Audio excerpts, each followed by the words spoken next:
Salut, aujourd'hui on se retrouve pour parler du statut de marchand de biens. Donc j'ai investi dans un micro, j'espère que ça fera le taf. Donc le statut de marchand de biens quand on veut faire des opérations d'achat-revente. Donc aujourd'hui je vais parler donc comment on est imposé sur ce type d'opération, vous donner un petit peu les bases. Et après ça je vous ferai la différence entre la SASU et la SARL, les différences majeures, enfin la différence majeure. Surtout il y en a une qui est importante. Donc voilà, donc on est parti. Donc l'intérêt de le faire sous forme de marchand de biens, déjà ça va être que vous allez avoir des frais de notaire qui sont réduits, donc qui sont réduits même à 3%. Faites le calcul, en nom propre on est autour de 8%, donc sur 100 000 euros, 8 000 euros, sur un marchand de biens ça fait 3 000 euros de frais de notaire, c'est quand même un écart qui est important. Alors imaginez sur 500 000 euros, une opération à 500 000 euros, là on est vraiment sur des écarts démentiels. En échange, par contre, vous avez un engagement de revente. Vous devez revendre le bien dans les 4 ans. Si vous ne le revendez pas, vous êtes requalifié au niveau des frais de notaire et vous avez aussi un petit peu de pénalité, il me semble. Donc, c'est intéressant et vous pouvez le cumuler avec du locatif. Vous achetez, vous mettez un Airbnb, vous revendez. Mais moi, je dirais que ça vaut mieux le faire en nom propre à l'MNP. Ok, donc on va partir sur une opération où vous achetez un bien autour de, je sais pas moi, 100 000 euros. Vous faites 15 000 euros de travaux. Vous-même, on va dire, pour le début, vous voulez tout faire vous-même, même si moi je suis pas du tout de ce style, et vous arrivez à un produit fini qui vous coûte en tout 120 000 euros et vous le revendez 145. Vous l'avez acheté au bon prix, vous avez fait les travaux vous-même, donc vous avez économisé des sous, enfin bref. Vous vendez 145, donc vous faites une marge de 25 000 euros. Comment allez-vous être imposé? Eh bien, c'est très simple. En fait, la première des choses, donc sur ce type d'opération, on va partir qu'il n'y a pas de TVA, puisque vous avez acheté, vous avez rénové, vous n'avez pas fait de la rénovation intégrale, etc. On ne va pas trop rentrer dans les détails, mais si vous achetez des biens que vous rénovez et que vous ne touchez pas à plus de 50% des structures porteuses, c'est-à-dire les murs, de la charpente, etc., que vous ne refaites pas jusque tout de l'intérieur, c'est-à-dire le système de chauffage, tout. C'est-à-dire que vous partez sur de la rénovation moyenne, vous n'allez pas avoir de TVA. Donc là, on va vraiment prendre un exemple de ce type. Donc sur les 25 000 euros, vous allez avoir d'abord à déduire vos frais, donc le comptable notamment. Donc le comptable, ça va être 1 500 euros facilement tous les ans. C'est pas tous les comptables déjà qui savent le faire, donc souvent ça vous coûte un peu plus cher. C'est pas comme du LMNP. Encore une fois, il y a aussi de la TVA. Voilà, c'est plus lourd à faire pour un comptable, donc souvent c'est plus cher, c'est 1 500 euros facilement l'année. Ensuite, vous avez votre responsabilité civile professionnelle, elle est obligatoire. Elle va varier entre 1000 et 1800, ça va dépendre des organismes, ça va dépendre des garanties aussi que vous prenez. On va partir sur un tarif à 1 500 euros annuel, qui est assez classique. Donc déjà, vous voyez qu'on a 3 000 euros tous les ans à assumer. Donc il faut derrière avoir une société qui tourne. Ensuite, vous allez pouvoir déduire vos frais, d'accord, donc l'essence par exemple, c'est des frais, la restauration, quand vous allez manger au restaurant des fois, vous pouvez dire que vous avez invité un agent immobilier, donc vous le faites passer dans les frais de société. Le téléphone portable, l'abonnement, il passe dans les frais de la société. Il y en a qui ont des abonnements à 30-35 euros par mois, c'est quand même intéressant de le déduire. Donc vous pouvez déduire tout ça. On va dire qu'au total, vous arrivez à déduire 2 000 euros. Ça nous fait 3 000 euros pour le comptable et la responsabilité civile et 2 000 euros pour l'essence et tout. On est passé de 25 000 à 20 000 euros de marge. Donc là, l'État vient nous imposer. Donc il nous prend 15%, puisque jusqu'à 42 000 euros de marge, c'est 15%.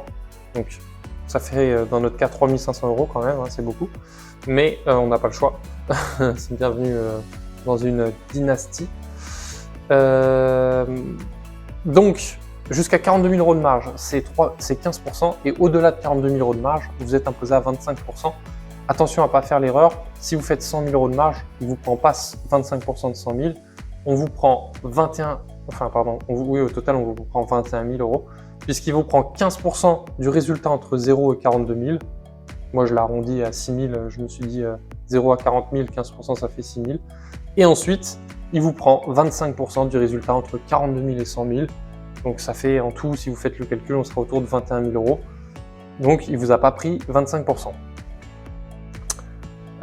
Donc 15% de nos 20 000, on est à 16 500 euros du coup de résultat net dans la société. Donc on est parti de 25 000, vous voyez qu'on est rendu à 16 500 euros. Donc il y a quand même déjà un bel écart. Et ça, c'est quand l'argent reste dans votre société. Si vous voulez vous verser les fonds à vous-même, soit vous les versez sous forme de dividendes, soit sous forme de salaire. La différence, c'est surtout qu'il y en a un qui cotise pour la retraite et l'assurance maladie et l'autre non. Donc celui qui cotise, c'est le salaire. Les dividendes ne cotisent pas pour la retraite et l'assurance maladie. Donc pour les dividendes, vous allez être imposé à 30%. Donc sur 16 500, si on arrondit à 16 000, ça ferait environ 4 800 € d'impôt. Donc on se verse en réalité 12 000 € après impôt. Donc vous voyez qu'on est parti d'une marge qui était 25 000 brut et sur notre compte en banque, il en reste 12 000. Et si vous vous versez un salaire, c'est pire, c'est quasiment 40-45% de charges sociales.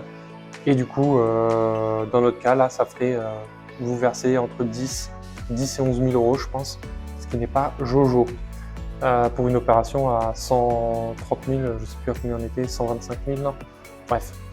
Donc, c'est pas incroyable. Donc, souvent, il faut mieux pas se verser quoi que ce soit. On laisse les fonds dans la société, on réinvestit tout dans une nouvelle opération un peu plus élevée et comme ça, on fait grossir la boule de neige progressivement de notre société. On la fait monter. Voilà un petit peu pour le bilan. Vous divisez facilement par 2 et vous aurez la marge qui vous reste sur votre compte entre marge brute et le net. Pour ce qui est de la différence entre une SARL et une SASU, ce qui va être intéressant surtout, alors il y a plein de différences, mais ça va être le statut du dirigeant par exemple. En SASU, on est un président. En SARL, on est un dirigeant, je crois. En SARL, on cotise auprès du SSI, anciennement RSI. En SASU, on cotise auprès de l'URSSAF. En vérité, ce qui change surtout, et ce qui est intéressant surtout pour un investisseur de comprendre, c'est que en SASU, si vous ne versez pas de salaire, vous ne payez pas de cotisation sociale. En SARL, si vous ne versez pas de salaire, vous payez quand même des cotisations sociales. Vous allez dire, ok, donc je crée une SASU. Ça serait un réflexe humain et intéressant de faire.